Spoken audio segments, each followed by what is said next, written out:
right, folks, so this is one way we do a bench. We are down at Roberts's here again. He asked me to make him a bench with some tiki heads on the side. So at home, most of my benches at the wide end are 6 feet. So this bench is going to flare out like this, not be square. So, just to give a little idea, I got point to point on the long point. We're stretched out to about 6 inches at the bottom. I usually put the straighter edge to the front, and I try to keep the live edge looking here, and I get a nice live edge there for the main part where everybody sits. Okay, so obviously when you get live edge slabs, they're not perfectly straight. So what I do, I get my handy dandy chalk box out and I hold it up here. Okay, and then I kind of take an average. So you got to eyeball this. You want to sight down and say, hey, this is kind of a nice average. I crack my line, and that's my reference point. So everything now works off of that line right there. Okay, so that's a great way to get started on a crazy piece of wood that goes in and out. Then to have this bench flare out, I start running the square right off of this chalk line. Okay, and it's 16 inches to the end of my square. So what I did, when this was a solid piece on here, I marked it at 16. Then from that 16-inch point, I come over 6 inches. So in 16 inches, the back end is in 6 inches smaller than the front end, and that's going to flare this thing out. Then I did the exact same thing over on this end with the square, and I took a 6-inch triangle out of here. So this is my longest point. This wood is super unique. The only thing in Western Pennsylvania I can compare it to is like a locust tree. So this is a black olive tree. Heavy, heavy, heavy, like heavy, and super hard, super strong wood. It even has a little bit of that greeny grain like the wood at home. But anyhow, it's pretty crazy, like the locust at home. So that's the seat, and then I've got this piece roughly.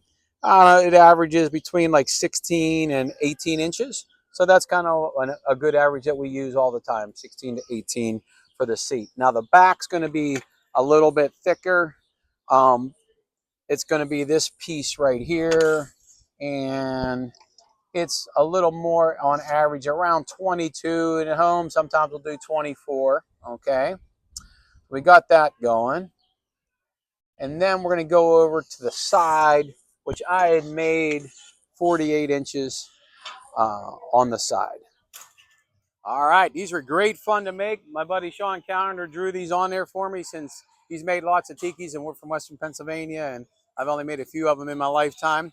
So these are the sides for our bench here. It's going to be a 6-foot wide bench. This wood was reclaimed from a restaurant. It is some kind of cedar.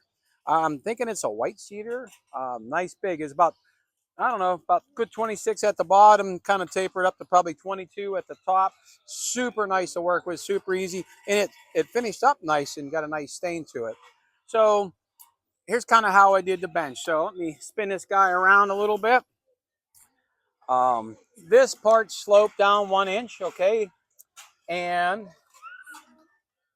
the back is sloped about 1.5 inches.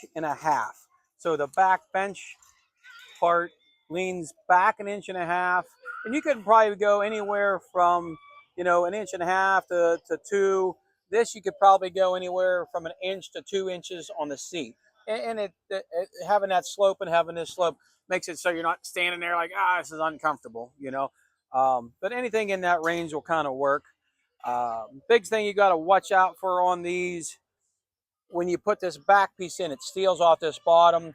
This was a pretty nice wide piece. If not, you would have had to pull the front forward, maybe wrap it over the front. If this wasn't as big, that would give you a real stubby short bench in here. Another little trick you can always do is lean your bench back, and that'll make it like a longer distance. We cut the base at a little bit of an angle, so I stole it 1 inch off of the back and tilted it. That'd give you a little more length if you were short on a piece of wood and it wasn't really wide enough. All right, this is a big 3.5-inch thick piece of black olive tree. Beautiful grain on this stuff. far as workability with this black olive, it's real similar to our locust tree in western Pennsylvania. It's hard, heavy, dense, but I would say this is a prettier piece of wood. It's a really beautiful piece of wood. And once we got a little bit of polish on it, and I wasn't really sure. The sawmill down here had a rough time cutting this stuff. It's so hard, really heavy, really dense. It almost feels like you got a hunk of concrete in your hand, but it's doable. Beaver Barb did the nice routering job on the Robert is here part, and it routed nice. So that was not a big deal. So we got one coat of finish on this guy the whole way around, two on the front. So we're gonna put it together, and we got in all the nooks and crannies with the paint. And then tomorrow I'm gonna put it all together and put one last final coat of paint on this guy. But really neat piece. It takes 2 men and a boy to pick this thing up to set it on there. So a little too much for Barb, so I'm gonna have to get a little bit of help. So this is gonna go on the back. Right, so this is the seat of the bench. It's 6 foot in the front, and then I took off 6 inches on each side, so it's 5 feet in the back. It gives it a nice little taper instead of just being a square bench. It's another piece of black olive, and you can see how pretty the grain is on this. And the sawmill had this up and down a bit, so what I did was took my chainsaw and kind of used it as a plane to kind of help even out some of the highs and lows. This stuff's really dense. The sawmill person was having a little rough time keeping the roll out of it. But beautiful, beautiful stuff. You know, this stuff would be perfect for is like a bar.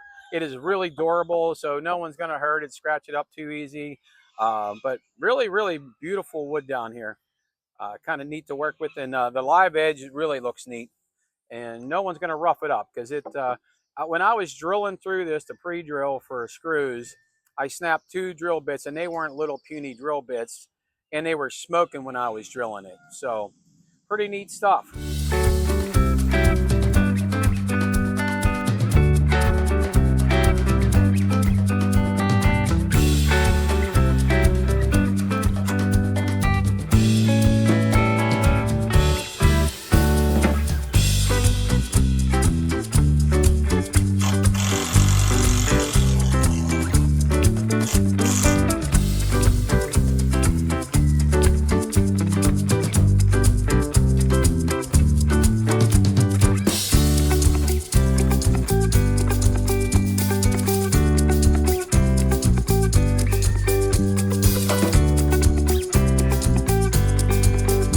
All right, well, with some help from some young, strong men here, we got these black olive pieces put in here. This guy is every bit of 2.5, or I'm sorry, 3.5 inches thick, and it's heavy.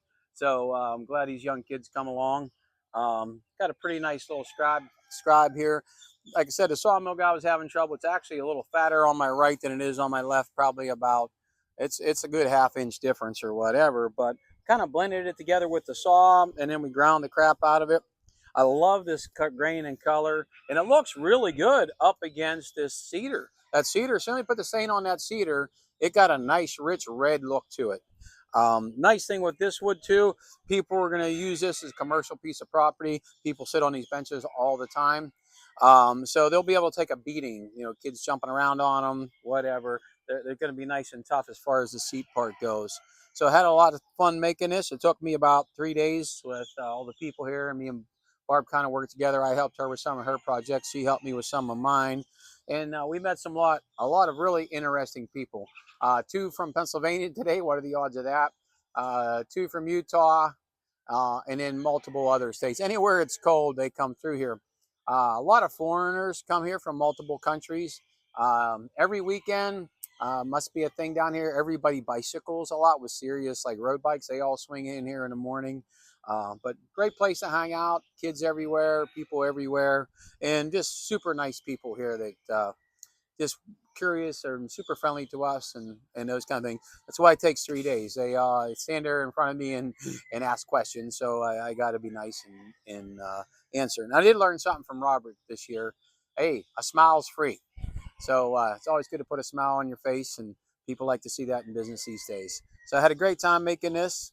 So I'm going to put one more final coat on. So I did all the nooks and crannies, and then we're going to put another coat on tomorrow. Some of this got 2, some only got 1, but we totally got it sealed up, and we're done. So they're going to pick this thing up with a forklift because this baby's heavy. All right. So, hey, we got the bench all done. Now it's got to go to a new home. We love it. It's cool. Gonna sit here. Robert is here, and people are gonna sit all over it and enjoy what you've created for us. Awesome. And this stuff's so tough, I don't think the kids are going to be able to hurt it too easy. Yeah. If not, we'll have you back here when you make more and play with it some more. Yeah, cool stuff. Cool stuff. My buddy Kevin Corey donated these slabs, so I'm glad you guys could bring back life to them. And Kevin, I love you. It's the easiest wood we've carved here. You're the man. And I tell you what, that kind of a really nice color to it. It looked really white when we were doing it, and soon as we put a little finish on it. I didn't know what to expect with it, to be honest with you. Like you said, it was really blonde when you guys were just kind of looking at it and carving on it. Yeah. As soon as as soon as we put a little finish, I'm like, oh, this is nice. So and the black olive, I'm told, is absolutely like concrete, super versatile and tough and heavy. Oh, if you can tell, you can tell. Yeah. So anyhow, the nice thing too, we put clear and stuff on it. If people spill something on it, it's not soaking into the wood and all that kind of thing, you know. Yeah, like at home we put clear on everything, but I've seen down here not maybe much of a thing as it is at home, you know. Yeah. I get it. Then you don't have any kind of maintenance, but then we put them under the barn and just kind of let them just go do their thing. Huh? That's funny. Awesome. Now, to sit them outside, you think that'll be okay? Yeah. This is all outdoor stuff. So and cedar at home is what we do outdoors. So you guys have all these other woods, so you don't really use it that much. Right. Where at home, that's our go-to outdoor wood other than treated, you know, and plastic composite, but you know what I mean. But as far as the wood goes, so yeah, in the 1980s, that's what we used outside all the time. Whenever, yep, siding, tongue and groove, you pick it, you know. Okay. All right. Yeah, well, I don't know where it's gonna go, but I definitely know it's gonna get used. Well, it didn't take that 5 minutes when it was done, and some people snuck out here and sat on. We're like, oh, I hope it dried.